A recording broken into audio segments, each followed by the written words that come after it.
This is not a time for hyperbole, nor a time for knee-jerk reactions and simply jerks who have nothing better to do than light incendiary fires with their caustic and ill-advised comments.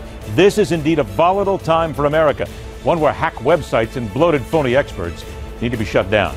The need, therefore, is for fact and nonpartisan decisions on not where America should go in the wake of civilian killings in Minneapolis and Baton Rouge and multiple cop killings in Texas, but where we have to go or risk seeing this nation split asunder, the likes of which no political POTUS bile has taken us yet. There are heated political conventions about to begin. Candidates who are seen by the majority of Americans as seeking not unity, but division in order to get elected. Militant groups on the rise demanding more violence. And the cries of common sense individuals being drowned out by despicable and fraudulent media. We will focus on the latest. You will join us for comments and opinions throughout the hour at 1-877-Newsmax, 1-877-639-7629. We seek a level of discourse above that of the ill-informed masses. Join us. I'm Ed Berliner. This is The Hardline for Monday, July 11th, 2016.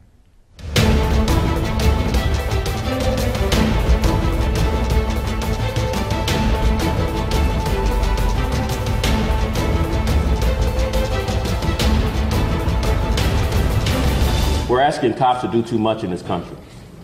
We are. We're just asking us to do too much. Every societal failure, we put it off on the cops to solve. Not enough mental health funding. Let the cop handle it.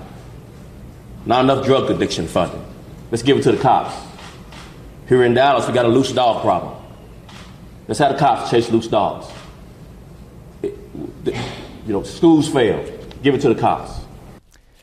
We are at the moment awash in stats, even-handed and biased reports both. Calls for more attacks on law enforcement and promises that this time things will be different. And as a nation, there is a collective wish that change was indeed imminent. But there is a reality already setting in that we have witnessed before. America is once again about to take a long, hard look at itself and decide where we go next as a people and as a nation.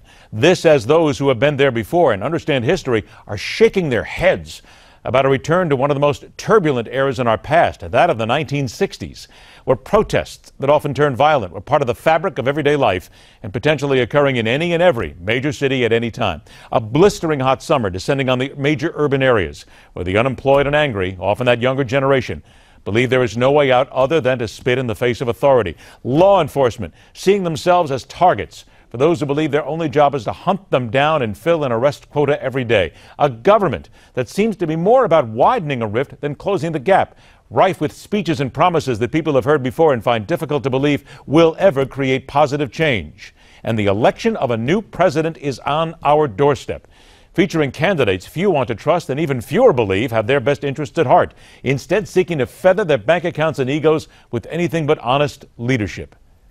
The fuse has been lit. And the question is simple. With what happened in Dallas, what happened in Baton Rouge, what happened in Minnesota, where do we go from here? Get on the line right now. Be part of the conversation. Your comments and opinions are valuable and will be heard at 1-877-Newsmax, 1-877-639-7629. Our guest is the excellent young columnist at the Daily Beast and The Guardian, where he covers politics, race, and culture. Barrett Holmes Pitner joins us once again on The Hardline. Barrett, it's a pleasure to see you again under very tough circumstances. Thanks for having me. My pleasure. I want to begin right away with the soundbite that we just played coming in.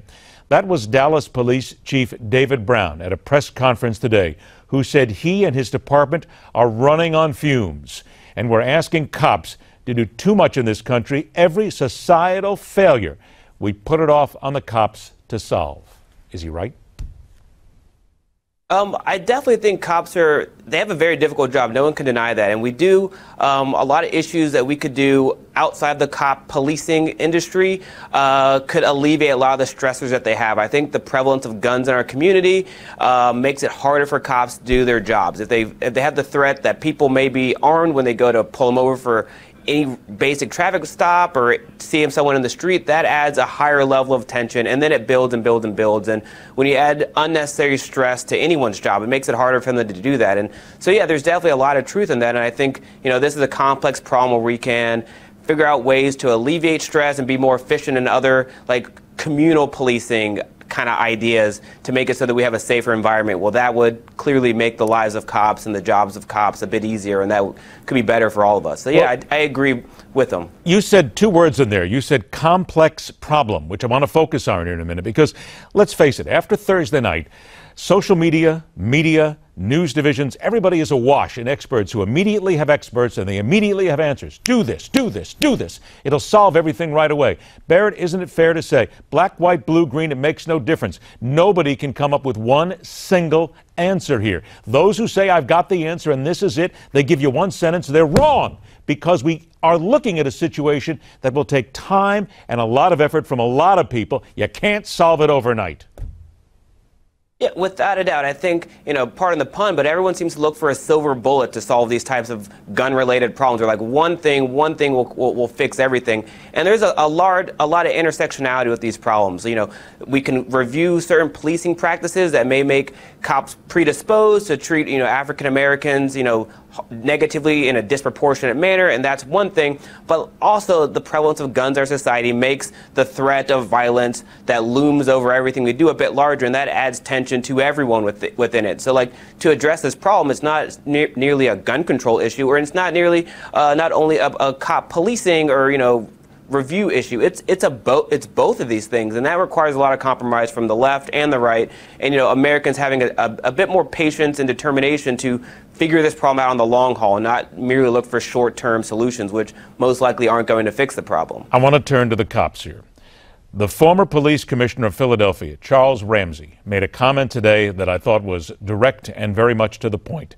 He said the country is at a boiling stage and many more incidents could be on the way. He has seen this happen. Here's what he feels may happen and where we're at. We are sitting on a powder keg. I mean, it's you can call it a powder keg. You could say that we're handling nitroglycerin. But obviously, when you just look at what's going on, we're in a very, very critical point in the history of this country. And I think you've got two conventions coming up that are going to be very, very challenging to handle. And I don't think they're going to go without some incident taking place. Make that very clear. That was said actually Sunday on Meet the Press. Barrett, let me ask you a tough question here, because there are people out there who have said in the last few days that they believe that there are cops, members of law enforcement, who are out there and go out every single day looking to find a young black man, a young black woman, but they're looking to find someone of color, and they are specifically going out targeting them, and they are going to get their black person no matter what it takes, but they're going to find him. Do you believe that? So there's a complexity to that, because when it comes to race issues in America, it's race, but a lot of times it's class. And so when people look to prey upon lower income communities that might be disproportionately black or Latino, they might not be doing it due to they have some sort of hidden racial bias, or that could be racist themselves. It's just these are the areas where they patrol and give people tickets for broken headlights and things like that. And they actually don't have as much familiarity with those communities. That's another big issue with policing, is for cops to be present and friendly and known in these troubled communities. That, okay, let me stop you there a second, because I have to stop you there, because you're right, and I'm going to agree with you. You're right in many cases. But however, I did a little research today, and I was looking around, and I was looking at different cities, and I've been calling different people, and they tell me that a lot of times in these communities, they are officers of color, white, Hispanic, black officers who live in those communities, who know the communities, and they've done this. They've been doing this for years, trying to get the people out there that the community knows, and the people who know that different areas, those communities. So wait a minute, aren't we doing that already? I mean, aren't we just going back again over ground that we've covered for decades now? And the law enforcement officials tell us that this is what they're doing to try and solve it. Right, and so you can't say that they're not doing this in certain areas. I guess the question would be, because there's so many police precincts across America and so many different structures that are happening, and the proficiency with which one precinct does one thing compared to another, that's something that's worth reviewing. The idea that I'm going to say that cops are predisposed to being bad individuals or they have racist inclinations, I can't speak to that. I think most cops are trying to go out there and do the best job that they can do. The key thing is making sure that we have structures that make it so that they can be the best cops they can be and aren't unintentionally doing actions that inflame communities, because that's, I think, what's happening a lot of this, because it's a racial and a class issue. It's a familiarity issue. It's a prevalence of the structures issue. And a lot of that is based on reviewing and assessing how effective these police precincts are at policing their communities. Despite their intent, it's like the effect of it. And so I think that's kind of what we're getting into right now. But I can't project any like negative or positive, not negative perspective on policing. I think most cops go out there to try to do the absolute best job they can do, and we just have to make sure we have structures and make it so that they can be the best cops they can be. See, there it is. You answered the question specifically there right at the end. Most cops are out there to do their job, to serve and to protect. That's what most cops are out there for. I think you and I and everybody else will agree. If you got a dirty cop in there, if you got somebody, it doesn't make a difference their color, their sex, whatever, you root them out, you find them, you prosecute them, and you get rid of them. I think we just lost Barrett here. We're going to try and get him back because we're going to have him back for another segment. If you have a comment on this, this is the time to get it in. 1-877-Newsmax. 1-877-Newsmax. Now, let me look at a couple of numbers here right now. I don't think we got Barrett back yet, but I want to go ahead and drop a couple of numbers in here. This is according to the Washington Post. So far in 2016, 238 white people have been killed by police officers versus 123 black people, according to the Washington Post, because many people say that it is mostly black people that are being killed by cops. But the total percentage of people killed by cops, blacks make up 24%. They're only 12% of the population. Barrett, I know you're back with us right now. I got about 60 seconds before we take a break. What are we to take from all these numbers when there are different stats out there telling us that there are more white people being killed by cops than black people? I think the key thing is right now with the Black Lives Matter movement, we're talking about the perception and the emotional feeling that the black community has. And I think a lot of that warrants investigations into certain practices, because one of the key aspects of policing and being comfortable in your community is how you feel about the structures that are there to protect you and make you be like the best person you can be. And if people within those structures feel that the structure around them is a threat and is harming them disproportionately, we need to make sure that we look at it and figure out the best way to rectify these situations. And sometimes, maybe some areas they are being harmed disproportionately, and other areas it might not be the case. But I think, respecting the perspective of the community is really, really important. I got about 30 seconds before we take a break. Let me ask you very briefly, do you, as a black man, fear getting in your car when you have a cop pull up behind you? Do you fear that they're going looking for you? I'd say most of my life, my parents have instructed me on the proper ways to interact with law enforcement to prevent something unfortunate happening to me. But that conversation was always grounded in the idea that there's a greater possibility of something unfortunate happening to you. Therefore, make sure you're on your best behavior at all times. And there's an inherent unfairness in that. I guess I'd say that. Okay, that's fair. We're going to dig into this a little bit more. Barrett Holmes Pitner, stick around. We're going to come back. Your phone calls as well. 1-877-Newsmax. This is the issue facing America. Get in now. The hard line will continue.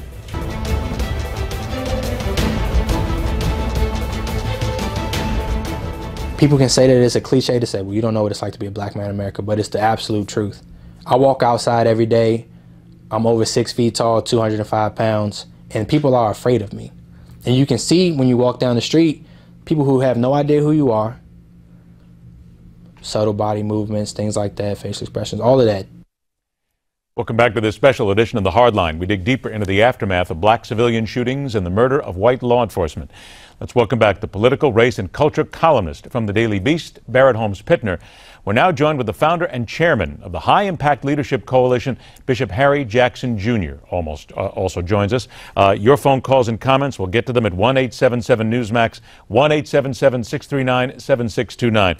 Bishop, seeing as you're joining us here for the first time, let me get to you, because Barrett and I had a very spirited conversation here in the segment beforehand about what has gone on here, about a lot of the various issues that are facing us. But the question I promised the viewers that I would ask tonight is one I put to you right now. We have people out there today who are screaming for more cops to be killed. We have people out there screaming that this is all the fault of black individuals who are more inherent to crime than anything else. We have people blaming white cops, going looking for black citizens to try and find them and roust them and arrest them. So I ask you then, as a man of the cloth, where do we go from here? How do you shut this down? Well, I think we've got to look at a very complicated problem. It's all about not just race, it's class, generational poverty, and then racism is also mixed in. I believe that what we're facing right now is the need to make this American dream available for everyone, but we in no way should tolerate people trying to kill policemen. That's no way to operate. So I believe that the church can step up with practical programs to bring a sense of trust and a sense of rest and peace to our communities. And there are many, many programs that can help. But I think we've got to recognize, number one, we have a real problem. Generation of my guests are talking about racism, and he wasn't around when we were going through the 50s and the 60s and the real civil rights movement. Things have gotten better, but we've got to address some of the problems we have. Let me stop you there if I can, because I mentioned the 60s earlier, but no offense, Bishop, but you mention, as others do, that the church needs to take a prime role in here. Again, no offense. I've been around a while. I've heard this before. Whenever something comes up like this, when a harsh issue like this comes up, we have people of the cloth saying we need to turn to the church. The church is the answer. Again, there are people out there saying the church doesn't help. I mean, we can say we can pray all we want. We can get on our hands and knees and beg the Lord for help, but it's not helping. Well, Ed, I want you to go take a look at the Reconciled Church website. We talk about 7 bridges of peace. I believe that there are problems specifically that need to be addressed, such as over-criminalization of the black community. And liberals talk about these things, and very often they don't do anything about them. You got to help people get back to the community, get jobs, make a difference, and do away with some of the hopelessness. In Dallas, Texas, the Potter's House, T.D. Jakes' church, has a program called the Texas Offenders Reentry Initiative. And that has graduated 10,000 people who've come out of prison, gone back home, learned how to work a day-to-day job. I'm on the board of Prison Fellowship, which addresses some of the same issues. And we can talk about economics in the community. No new jobs, job training. There are churches that are doing these things right now. What we need is engagement. Okay, I'm going to stop you there because I got a point in a couple of minutes. I want to make this point. Go for it. I am about to show the both of you and the audience here a very graphic image. I want to warn people that this is out on Instagram. It came out within the last couple of hours. You mentioned about, and a lot of people talk about how people sometimes are in poverty, and this is their way of striking out. This is an Instagram post from the Instagram account of Cleveland Browns running back Isaiah Crowell, who put this out. He admitted he put it out. He says he plans on apologizing. It is a picture of a black-hooded individual with an American flag somehow draped around his shoulders, cutting the throat of a policeman. This is a young man who has all his life in front of him. He's a professional. He's got a measure of celebrity, and he puts this out. Barrett, I'm going to come to you first. This is a young black man who we're not reaching. He's out there, and there are people who are going to see this, and they're going to say, hey, he's got it right. Wow, what a great job. This is the kind of crap that we've got to stop, Barrett, and we're not stopping this. So I'm so angry about this because I find this to be the kind of people that we're not reaching. Barrett, I ask you then, as a man of this generation, how do we reach the young black man who is not only this angry, but this despicable to throw this out for the general public to see? Well, I guess the best way to reach out to this person is acknowledge that every now and then someone's going to do something that's absolutely inexplicable, and you can't condone it. You have to explain why this is a problem, why this is detrimental to society, why this message is not one that you want to send out there. People aren't perfect. People are going to make mistakes. But the key thing is when they make mistakes, make it so that it's a mistake that we can educate people and ensure that they don't repeat it and that they can't inflict damage on the lives of others by using a gun or inflicting violence on. This gentleman definitely made a mistake. It's a mistake that I'm sure he realizes now. And our goal as a society should be to make sure that he knows why it's a mistake. Well, would you agree, though, Barrett? Would you agree with me that you can call it a mistake all you want, but he purposely put this out here, a cop getting his throat cut? It's a caricature, but he put it out there. How can we just call this a mistake when there's somebody out here who basically is saying, I'm okay with this? In no way am I okay with putting out that message. No, you're not. No, you're not. I'm I'm not saying, Barrett, don't get me wrong. I'm not saying you are. I'm saying that Isaiah Crowell puts this out, and I guess he says, hey, this is okay. It's cool. I'm putting it out here. How do you reach somebody like that? That's not somebody who's angry. That's common sense stupidity. I would agree with it, and totally that's a stupid action for him to do. We can't predict whether someone's going to put something stupid out on the internet, or we can't necessarily anticipate everyone's perspective on how they perceive cops. But what we need to do is make sure we give a message out there, so when people do something stupid, or before they do something stupid, that we know that these types of message where you're wishing harm, threatening other people, you purchase a gun to try to express that is something that cannot be tolerated in society. And that's the way that we combat this. Like, we can't prevent people from having bad ideas, but when we find out about this bad idea, we need to counter it with better ideas and show them the flaws in this logic. Okay, I can see the bishop. That's one of the reasons why. I can see the bishop is just chomping at the bit here. Bishop, go ahead. Shouldn't he be punished? I think this is a violation of human rights and decency. What I hate about some folks in our generation, like your guest here on the other side, is you justify the unjustifiable, in a manner of speaking, because we don't want discipline. We don't want this guy to have to come before a court. I mean, he should be brought up on charges and should be punished in some way for this, because he may incite someone else to do a despicable act. And so this is where Dr. King's principles of nonviolence would come in. And I think many, many folks, like our other guest here, don't get it, that we are setting new moral boundaries, and we should not tolerate this kind of activity. Isn't that it, Bishop? You just said it. I've only got a minute left, but when you say setting moral boundaries, this country right now is adrift in moral boundaries. We've got people of every color and every sex who don't have those moral boundaries, and that's really where we need to focus, don't we? I think that's where we absolutely need to focus. So we're going to have someone mediate a renegotiation, if you would, of common decency and respect. And so often people like myself, people of faith, are now being criticized as though we're judgmental, when others often just cross all kind of boundaries, take away all the rules, and then all they say is, I'm sorry, and it's supposed to be okay. Well, and that's exactly the point. Yeah, Crowell said, I'm sorry, I'm going to apologize. I've only got 30 seconds left. Go ahead and put a capper on this with a final comment, Barrett, would you please?